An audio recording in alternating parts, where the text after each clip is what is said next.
हाँ, तो कैसे हो छात्रों। मैं उम्मीद करता हूँ कि आप सब अच्छे होंगे और अपनी परीक्षा की तैयारी में व्यस्त होंगे। तो मैं आज आपके लिए लाया हूँ समांतर श्रेणियों से ऑब्जेक्टिव। तो सबसे पहले समझे कि ये समांतर श्रेणी को ही हम लोग क्या कहते हैं, एपी कहते हैं। क्या कहते हैं? एपी हम लोग इसी को ही कहते हैं। समझ गए? यानी कि ए का माने हो गया अर्थमेटिक और पी के माने हो गया प्रोग्रेशन। इसका मतलब ये हो गया अर्थमेटिक प्रोग्रेशन। ठीक, तो चलिए हम लोग शुरू करते हैं। तो पहला क्वेश्चन होता है कि एपी के 4, 10, 16, 22, 28 का सर्वांतर क्या होगा। तो सबसे पहले मेरे छात्रों समझ लेते हैं कि सर्वांतर क्या है। तो सर्वांतर होता है जैसे कोई एपी का पद है, जैसे एक पद है 2, 3, 4, 5, इसी को हम लोग कहते हैं प्रथम पद या फिर T1। इसको क्या कहते हैं? दूसरा पद T2। इसी को क्या कहते हैं? T3 या तृतीय पद। इसी को क्या कहते हैं? T4। तो जब T2 को T1 से घटाएंगे, मतलब कोई पद और उसके ठीक पहले वाले पद को जो घटाएंगे, उसका जो अंतर आएगा, उसका जो मान आएगा घटाने के बाद, उसी को हम लोग कहते हैं सर्वांतर। क्या कहते हैं? सर्वांतर। और ये सर्वांतर जो होना चाहिए वो समान होना चाहिए। अगर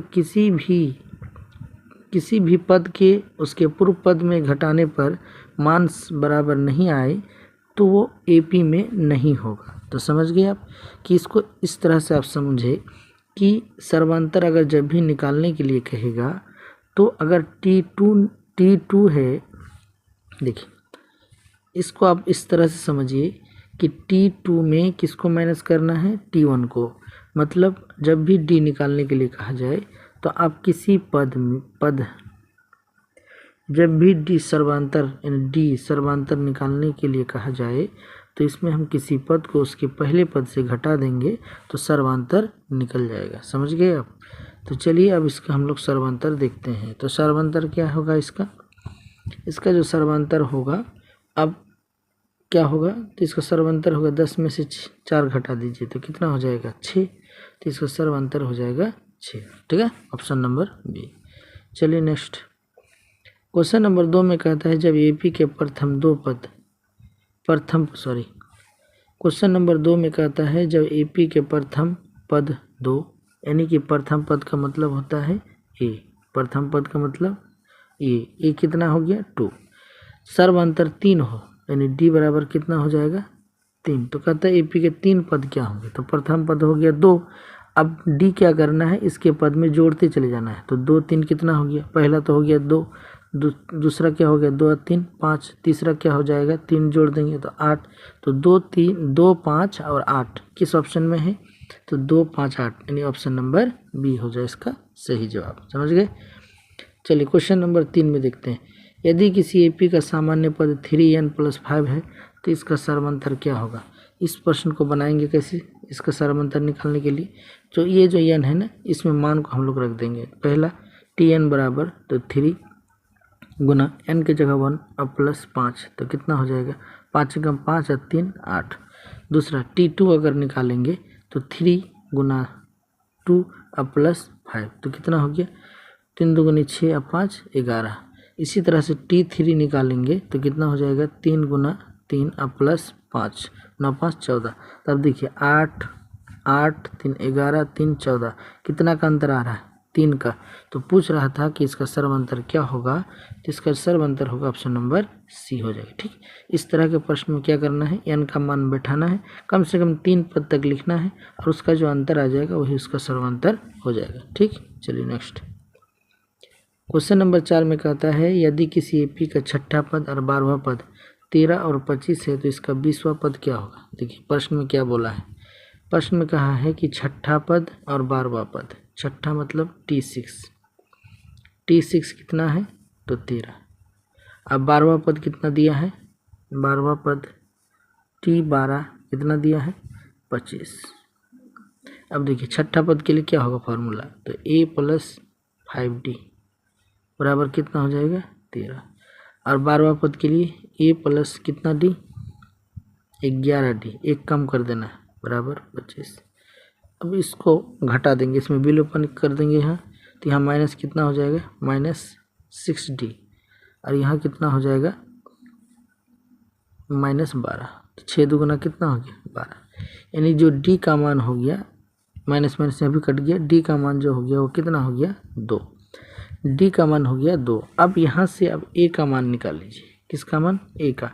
तो a का मान कैसे हो जाएगा, तो d का मान हमने कितना निकाला 2, अब a का मान निकालते हैं, तो a + 5d बराबर कितना था 13। अब a का मान यहाँ से निकाल लेंगे, तो 13 घटा 5d तो कितना हो गया 13, घटा d का मान कितना हो गया 2, तो 5 दुगुना 10, तो कितना हो गया 3, यानी a का मान हो गया 3। फाइनली हमने a का मान निकाला कितना 3, और d का मान कितना निकाला 2। पूछ रहा था क्वेश्चन में कि 20वां पद निकालना है, कौन सा पद 20वां। तो 20 के लिए क्या करेंगे, a + 19d, a + 19d एक कम करना है। तो a कितना था 3 और d कितना था 2, 19 दूना कितना हो गया 38, 38 और 3 41, यानी इसका जो सही उत्तर होगा वो होगा ऑप्शन नंबर ए 41। समझ गए। चलिए नेक्स्ट क्वेश्चन। क्वेश्चन नंबर 5 में कहता है अनुक्रम 5, 7, 9, 11 का कौन सा पद 27 है, कौन सा पद 27 है। इसका कहने का मतलब आपको क्या निकालना है, n निकालना है। तो चलिए n निकालते हैं। तो मान लेते हैं हम कि वो जो tn है वो क्या होगा 27 होगा। ठीक, अब फॉर्मूला बैठाइए, a + a तो दे दिया है, a क्या है दिया हुआ है, ये आप निकाल सकते हैं। a कितना दिया है भाई, तो a दिया है 5, a दिया है 5, अब प्लस n माइनस, तो n तो निकालना है, n - 1 इंटू d कितना दिया है, d यहाँ से निकाल सकते हैं। तो 7 में से 5 गया 2, अब बराबर कितना हो गया 27। अब देखिए यहाँ n - 1 बराबर 27 माइनस ये प्लस है, तो इधर जाके क्या हो जाएगा, और नीचे आपका हो जाएगा 2। ठीक है, अब यहाँ से समझिएगा। अब देखिए, अब यहाँ कितना हो गया n - 1, अब बराबर 27 में से 5 चला गया, कितना हो गया 22। अब 22 और नीचे कितना हो गया 2, कितना बार में 11 बार में। अब n बराबर 11, अब +1 जो चला आएगा 1, तो कितना हो गया 12। तो फाइनली जो इसका आंसर हो गया ऑप्शन नंबर कितना हो गया बी। ठीक है, समझ गए। इसमें कौन सा पद निकालना था, n निकालना था, तो n कितना हो गया 12। ठीक है, चलिए बाबू अब हम लोग क्वेश्चन नंबर कितना लेंगे 6। क्वेश्चन नंबर 6 में कहता है 1, 5, 9, 13, 17, 21, 25 ये AP में है, तो पादांतर क्या होगा। तो पादांतर को ही हम लोग कहते हैं सर्वांतर, इसको ही क्या कहा जाता है सर्वांतर भी इसी को ही कहा जाता है। ठीक है, तो कहता है इसका पादांतर क्या होगा, तो बड़ा आसानी से निकालिए। 5 में 1 गया तो कितना हो गया 4, तो इसका सही उत्तर हो जाएगा ऑप्शन नंबर डी। ठीक है, चलिए नेक्स्ट क्वेश्चन नंबर 7 में कहता है कि कौन समांतर सीढ़ी में है। समांतर सीढ़ी का मतलब कौन AP में है। तो चलिए हम लोग AP में निकालते हैं भाई, P में निकालते हैं, चेक कर लेते हैं। तो क्या ये 2, 4, 8, 16 AP में है। तो 4 में 2 घटाएंगे तो कितना होगा 2, 8 में से 4 घटाएंगे तो 4, ये तो AP में नहीं है। इसको देख लेते हैं, क्या ये AP में है, देखिए इसको AP में है या नहीं है चेक कर लेते हैं। तो -6 में -10 को करेंगे, यानी -6 घटा -10, तो माइनस माइनस क्या हो जाएगा +10, तो इसका जो मान हो जाएगा 4। अब यहाँ चेक करेंगे -2 में -6 को तो +6, तो यहाँ भी हो गया 4। उसी तरह से 2 को तो यहाँ भी हो जाएगा 4। तो इसका मतलब इसका सही उत्तर हो जाएगा ऑप्शन नंबर बी। इसका जो कॉमन डिफरेंस है यानी सर्वांतर है वो क्या हो रहा है बराबर। ठीक, ये नहीं होगा, ये नहीं होगा, ये नहीं होगा, इसीलिए इसका सही उत्तर ऑप्शन नंबर बी। ठीक, क्वेश्चन नंबर 8, 3 संख्याएं AP में उनका योग 24 है, उनके वर्गों का योग 200 होगा। क्या होगा यहाँ 200, 20 नहीं 200 होगा। तो वही संख्या क्या है? तो चलिए हम लोग इसको बाय ऑप्शन ही बनाते हैं, चेक कर लेते हैं। कहता है एपी में है, उनका योग 24, क्या इसको जोड़ने से 24 आता है? 14 8 22 2 24 और 24 आ रहा है। 11 8 19 5 24, इसमें भी 24 आ रहा है। 10 8 18 6 24, इसमें 24 आ रहा है, इसमें भी 24 आ रहा है। तो एक शर्त का तो पालन हो रहा है। फिर कहता है उनके वर्गों का योग 200 है, उनके वर्गों का योग क्या है 200, यहाँ 200 होगा। तो वही संख्या है। तो चलिए 200 चेक करते हैं, उनके वर्गों का योग मतलब जोड़ने पर 200 होना चाहिए। तो 4 का स्क्वायर कितना हो गया 16, 8 का स्क्वायर कितना हो गया 64, 12 का स्क्वायर कितना हो गया 144। जोड़िए जरा सा, 4 4 8 6 14, 4 4 8 6 14, ये तो नहीं होगा, 200 पूर ही नहीं रहा है भाई, ये खत्म। इसको जोड़ के देखते हैं। तो 6 का स्क्वायर कितना हो गया, बी को देखते हैं हम लोग। 6 का 36, 8 का 64 और 10 का 100, जब जोड़ेंगे 6 3 9 1 10, 200 आ रहा है। इसका मतलब इसका सही ऑप्शन नंबर बी होगा। बाकी को भी देख लेते हैं। 5 का स्क्वायर 25, 8 का स्क्वायर 64, 11 का 121, ये नहीं होगा। 2 का स्क्वायर 4, 8 का स्क्वायर 64, उसके बाद 196, तो 6 4 10, ये भी नहीं होगा। इसका मतलब इसका सही उत्तर हो जाएगा ऑप्शन नंबर बी। प्रश्न में पूछा था उनका योग 24 है, उनके वर्गों का योग यानी इसकी संख्याओं का जब वर्ग करेंगे और उसको जोड़ेंगे तो 200 होना चाहिए। तो 200 किसी में नहीं हो रहा है, इस सिर्फ बी में ही हो रहा है, इसीलिए इसका सही उत्तर ऑप्शन नंबर बी होगा। ठीक, चलिए क्वेश्चन नंबर नेक्स्ट। कहता है 0 और 50 के बीच की विषम संख्याओं का योगफल क्या होगा। ठीक, तो 0 और 50 के बीच विषम संख्या, तो पहला विषम संख्या क्या होगा भाई? तो पहला विषम संख्या होगा 1। उसके बाद जो लास्ट विषम संख्या होगा वो होगा कितना 49। कितना हो जाएगा 49 हो जाएगा लास्ट विषम संख्या। ठीक, अब पूछ रहा है कि इसका योगफल क्या होगा, इसका योगफल क्या होगा। तो चलिए हम लोग इसका योगफल निकालते हैं। तो देखिए पहला हो गया 1 यानी टीएन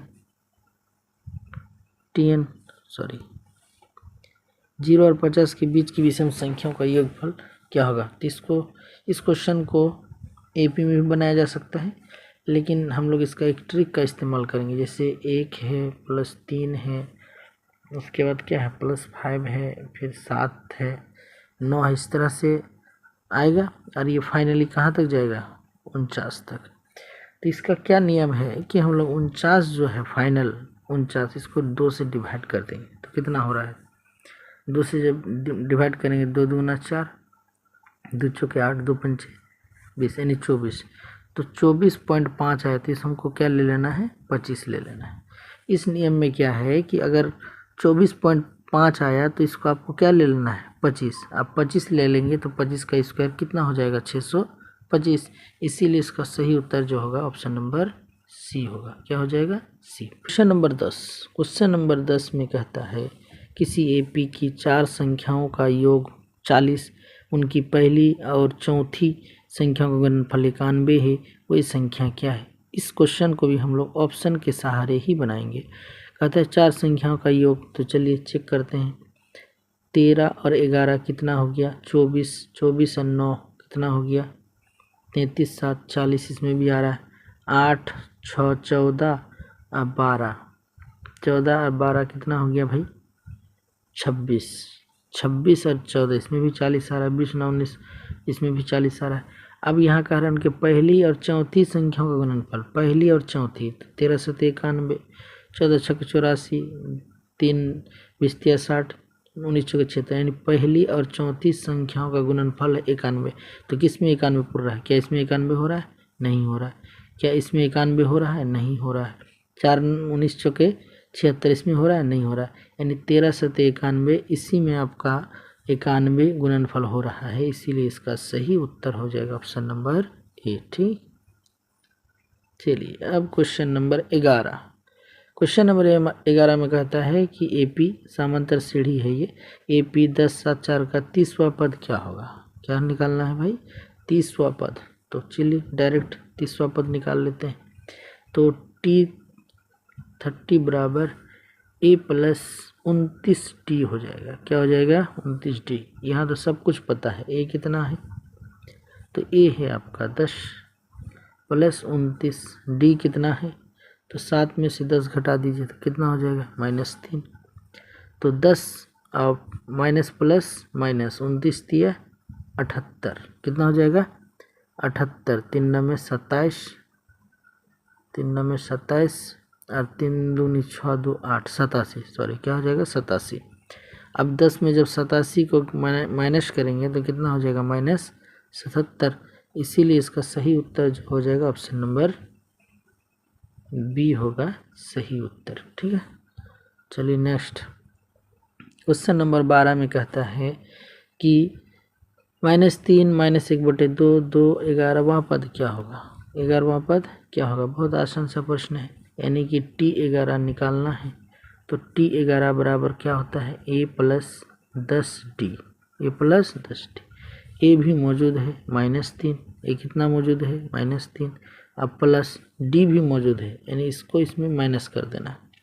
तो जब इसमें इसको माइनस करेंगे तो कितना होगा, इसमें इसको जब माइनस करेंगे तो -1/2, अब माइनस माइनस प्लस और 3, तो कितना हो जाएगा 2 × 6, 6 में 1 गया, तो यानी कि 5/ क्या हो जाएगा 2। तो हम लोग क्या करेंगे यहाँ 5/2, यानी 10 × 5/2, 2 पंचे 10, 2 पंचे 10, तो -3 और यहाँ कितना हो गया 5 25। अब -3 में 25 को जोड़ देंगे तो कितना हो जाएगा 22, क्या हो जाएगा 22। इसीलिए इसका जो सही उत्तर होगा वो क्या होगा, इसका सही उत्तर हो जाएगा ऑप्शन नंबर ए। ठीक है, चलिए नेक्स्ट क्वेश्चन नंबर 13 में कहता है कि 2 7 12 का 10वां पद क्या होगा। बहुत आसान सा प्रश्न है, a प्लस कितना d 9d, तो a कितना है 2, 9 गुना d का मान कितना 7 में 2 गया 5, तो 9 5 45 और 2 47, इसका सही उत्तर हो जाएगा option number C. Question number 14 में कहता है एक एपी के 15 पदों का योग क्या है जिसके प्रथम और अंतिम पद क्रमशः 5 और क्या है 75 है। यानी इस प्रश्न में देखिए क्या कहता है, इस प्रश्न में कह रहा है कि 15 पदों का योग क्या है जिसके प्रथम और अंतिम पद, यानी कि जो 15 पदों का योग है ना भाई, यही इसका क्या है अंतिम पद है, यही इसका क्या है अंतिम पद है। ठीक, प्रश्न में दिया है तो वही कह रहा है कि T15 दे दिया है, T15 कितना दिया है तो आपका दिया है T15 75, देखिए, और प्रथम पद यानी a बराबर कितना दिया है तो a बराबर दिया है 5। अब यहाँ से देखिए a प्लस कितना d हो जाएगा, इसके लिए 14d, अब बराबर कितना 75। अब a का मान कितना है 5, तो 14d बराबर 75 और -5, तो कितना हो गया 70। अब देखिए 14 पंचे 70, यानी डी का जो मान निकला वो कितना निकला 5। ठीक, अब पूछ रहा है कि इसमें 15 पदों का योग क्या होगा। डी का मान डी निकल गया कितना 5। अब हम लोग एक फॉर्मूला हम लोग को पता है भाई कि SN बराबर n/2 a प्लस an। क्यों ये वाला लगाएंगे, क्योंकि देखिए इसमें प्रथम पद भी दिया हुआ है और अंतिम पद भी दिया हुआ है, तो इसी को हम लोग प्रयोग करते हैं। तो SN यानी कि S15, तो 15/2 कितना 2, a का मान 5, उसके बाद an कितना निकल गया, an कितना दिया हुआ है 75, 75 और 5 यानी 15/2 और गुना 75 और 5 कितना हो गया 80, काटिए इसको कितना बार में 40 बार में, अब 15 गुना 0 0, 15 चौके 60, कितना हो जाएगा 600। इसीलिए इसका सही उत्तर हो जाएगा ऑप्शन नंबर सी। ठीक है, 2 फार्मूला आप यहाँ आपको मैं सिखा दूँ, याद करा दूँ जल्दी। SN बराबर क्या होता है फार्मूला, तो n/2 2a plus n-1 into D. ठीक, या फिर SN बराबर एक फार्मूला होता है n/2 a प्लस an। ठीक, an क्या है अंतिम पद। चलिए नेक्स्ट क्वेश्चन नंबर 15 है प्रथम 200 प्राकृत संख्याओं का योग क्या होगा। तो चलिए इस प्रश्न को थोड़ा सा एपी के जरिए से भी आप लोग बना सकते हैं, लेकिन चूंकि ऑब्जेक्टिव है एक ही नंबर मिलेगा तो इसको हम लोग शॉर्ट विधि अपना लेते हैं। 200 प्राकृत संख्याओं का माध्य निकालना है तो 200 प्राकृत मतलब कंटिन्यू 1 + 2 + 3 इस तरह से। तो जब भी प्राकृत संख्या हो और कंटिन्यूस हो और कितना तक भी पूछे 200, 2000, 1000 तो बहुत आसान है। आपको क्या करना है, यहाँ 200 और गुना एक ज़्यादा लिख देना है 201। अगर 500 पूछेगा तो 500 गुना 501 और उसको 2 से डिवाइड कर देना है। तो कितना बार में हो जाएगा, 100 बार में। अब इसको 100 से जब इसको गुना करेंगे तो हो जाएगा 201 और 00। तो देखिए जरा सा कहाँ पर है 201 और 00। तो देख रहे हैं ऑप्शन नंबर किस में है, बी में। इसीलिए इसका सही उत्तर हो जाएगा ऑप्शन नंबर बी। ठीक है, चलिए।